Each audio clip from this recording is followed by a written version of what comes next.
What is up, YouTube? Welcome to the Jameson Brandon channel where we talk about all things money. Today we are going to do a tutorial and really dive into a software called Quant Tower. You can go to Quant Tower, that's one T, it shares the T.com, and download this actually for free. There'll be a link in the description box. This is really just a software that allows you via API to connect up to a bunch of different exchanges. So let me show you those really quick.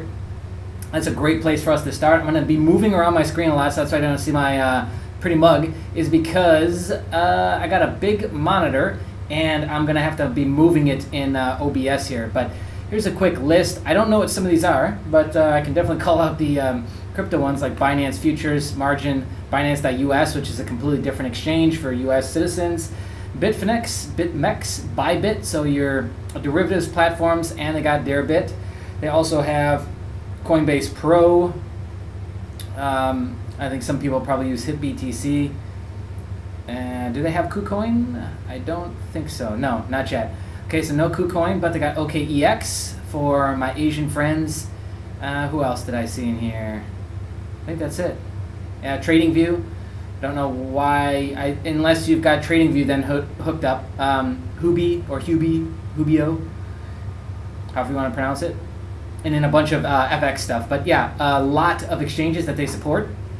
And the thing I love about this, and I've been really talking about more and more lately on videos on the channel, is that, you know, when there's heavy volatility, especially selling, the exchange front ends tend to go down. This is normal. Like, you know, you get a ton of people going to, you know, google.com, and if, you know, this was 10 years ago, then they actually had these issues, by the way, is the more people that go to that page, it bogs down the servers. And so then you run into this problem of not having enough bandwidth to be able to support the amount of viewers that you've got at the same time. I was thinking of a big word, but I forgot it. And so, you know, you have to take that into consideration, and these exchanges are constantly updating this, their back ends, but keep in mind that, you know, from a server architectural standpoint, is that a lot of these guys are really just doing the best that they can, and it doesn't mean that, you know, you're going to have a perfect, seamless experience, and a lot of times you will be dealing with things that you don't like. So API is a better way to go.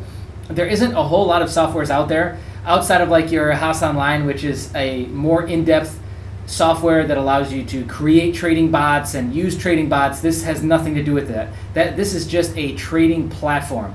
Just think of it like you're just accessing the exchange, but instead of going to your browser, you're going to this software that offers all these different panels. All these panels can be moved around and locked in or moved or deleted. Like you see here, I've got all these charts. So we've got Bitcoin on 1 minute, 15, 1 hour, and 1 day. And I'll kind of explain this because I got some orders. We had a small amount of orders fill here, you'll see.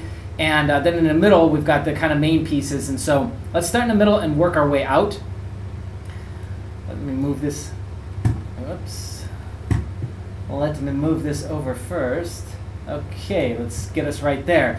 So top left, I actually need to update this, but this is where you'd actually go to add new things. It looks very much like what am I thinking of? The materials and chemicals, the periodic table. There it is. It's very, very periodic table-ish looking. Okay, and that's where you would go. And then we've got these options up here, which are basically just the more common options that pull up all these panels. So let's start in the middle, though.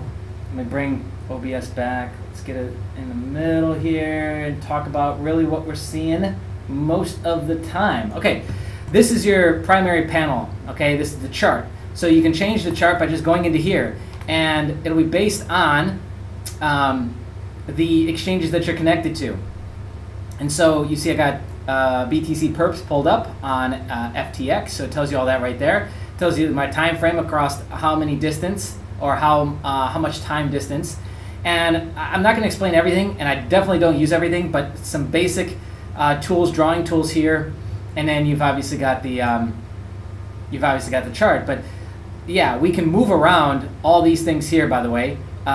Sometimes you can't because, like, for example, if I move this one around, it might not let me because the size, see? So size too small, and then automatically it'll go here, by the way, under your notifications, which you see I got all kinds of notifications from all the bids that I've layered in, and only one of the bids got filled. So this is very small. I think this is like $10 position.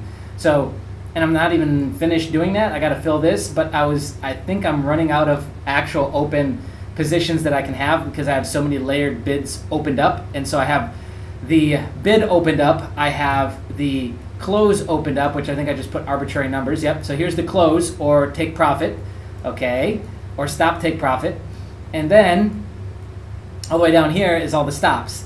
So yeah, it can cause problems, I think, with trying to open too many on FTX, for sure. But yeah, you can usually just drag these on this chart. You can drag them on this chart. You can drag them on this chart and move them all around. Again, it does get a little goofy with the sizing of it because sometimes that works and sometimes it doesn't. Or you can just come over to another panel and open up another order. I'll show you that in a minute. Here's your basic volume profile and your RSI. Keep in mind that I've tried quite a few keyboard shortcuts, and I might just not have keyboard shortcuts on. Like I might need to turn on keyboard trading. I'm pretty sure there's a way that you can just like hold Alt or hold Control, and then just duplicate these orders over and over and over and over again, which turns your bidding into like layering in your bids to like a 2-minute job, whereas it still takes me like 5 to 10 minutes because I use a different panel for it. If you figure that out, maybe put that in the comments because that's definitely something that I don't do.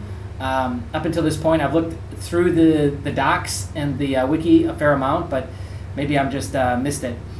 Down at the bottom, you got your positions, your working orders. See, I got 69 working orders.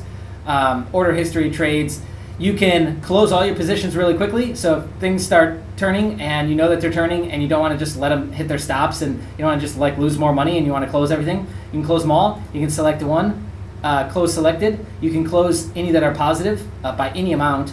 And so you've got those options there. A bunch of this stuff I really have never messed with, don't know. You can also do order placing right here. I don't do that, by the way. And then, so this comes standard, like when you first download the software, this is there. And then you'll have this market depth, you'll have time and sales, and then you'll have the DOM trader, which I just got to click on it again and it'll get going again. So it's showing you order depth. And then this usually extends all the way down. And this order right here, oops, what should I undock? All right, I'm not going to undock it, but this order entry is usually you have to open this up separate, and this is like a free-floating piece, and I just docked it in there because, again, I'm seeing all this at once because my screen is so big. So, all right, yeah, let's talk about placing orders really quick. Let's bring that back. Activate Windows. Never, okay? Never. All right, so we just pull up what we want, right? So there's ETH perp, but let's just do 1 inch, okay?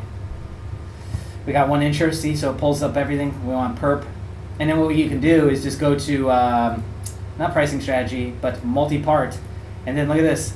As long as we have this selected, we have to place a take profit and a stop loss. And then all you really got to figure out is your quantity, which can get tricky with some things like Bitcoin. But yeah, you just got to figure that out. And then you start to place in your buy orders, place order, and then keep doing that over and over and over again. So just change, you would change your prices on everything if you wanted to, and then go ahead and place it. Oh, we want limit, by the way. So you would do limit, multi-part. There it is. So you pick your price, then you pick your take profit and your stop loss, and then just bang, bang, bang, keep pounding that button. And that's the simplest way to pop in an order. And then before you know it, you're layered in like this. And I've suggested now quite a few times in the email series and in video that you want to layer in and out, especially with a lot of people who just got hosed in the last dump on the 22nd, 23rd. You definitely want, if you got hosed during that time, you want to be layering in and out. So your stop loss should not be just at one level, which mine isn't, and I'm going to stretch that out even more, actually. So, yeah. Here is another docket, which is charts 2x2. You'll find that here, all right? And then that pulls up this, and then you can actually make your watch list, which I've gone ahead and done, is made a watch list. And it's just everything that I regularly trade across the Binance, so BTC pairs, and then across FTX, which is like perp pairs.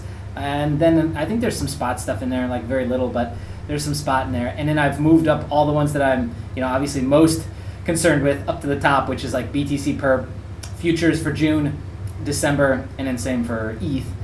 And so, yeah, and then on these charts here, we can manipulate price again. We can move these around, just literally drag them, close them out by clicking the X. And then again, like I said, I think with keyboard shortcuts, you could probably do other things like duplicating these really easily by just like holding the Alt key, like clicking, holding the Alt, and it'll probably duplicate it for you, something like that. And then you can do those and create multiple orders and layer yourself in and out. But yeah, it makes it really, really easy. It's got sound effects and stuff, so if I'm in other panels and I'm doing like something else in a browser and this is still open, running in the background, then I'm hearing what's going on and I can immediately click over and see like what happened. This can work side by side with your TradingView alerts, or it can work on its own because again, it's really good to use. And it just gives you, I think, a more complete picture of what's going on. If you wanted to use it to even chart and see where things are at, you absolutely can. And then it obviously allows you to get in and out and position yourself into the market a little bit better. I will say that if you're doing orders like this, like how I showed you, with this panel way over here, if you're using this panel here, it's going to take you a couple minutes. So don't expect, like, if the whole market's tanking and you're now trying to layer in bids, it might not go as smooth as you thought. So keep that in mind. But that would be also true on a front end site. It'd be a disaster, even worse than this. And I've had really good up rate with the API so far. I only ran into one small issue for like 3 to 4 minutes, the last dump, which I talked about in a video before. But yeah, I mean, overall, I think it's very easy to use. I don't think I'm using it to the best of its capabilities, and that's fine. I'm using it good enough for it to work for me, and I think you can get up and running on this in one day. And within like a week of minimal effort, you can feel pretty proficient in this enough to get yourself rocking and rolling with using it. And yeah, I just think that it'll put you in a better overall position of what you got going on. So anyways, there'll be a link in the description. If you got questions or if you figured out something that I haven't, that'd be cool. Share it with me in the comments below. If you're brand new to the channel, you like what you see, go ahead and subscribe. And like this video so it helps circulate better and more of our subscribers to see it, and thus to obviously attract new subscribers. And be on the lookout. More videos dropping very soon, my friends. Bye.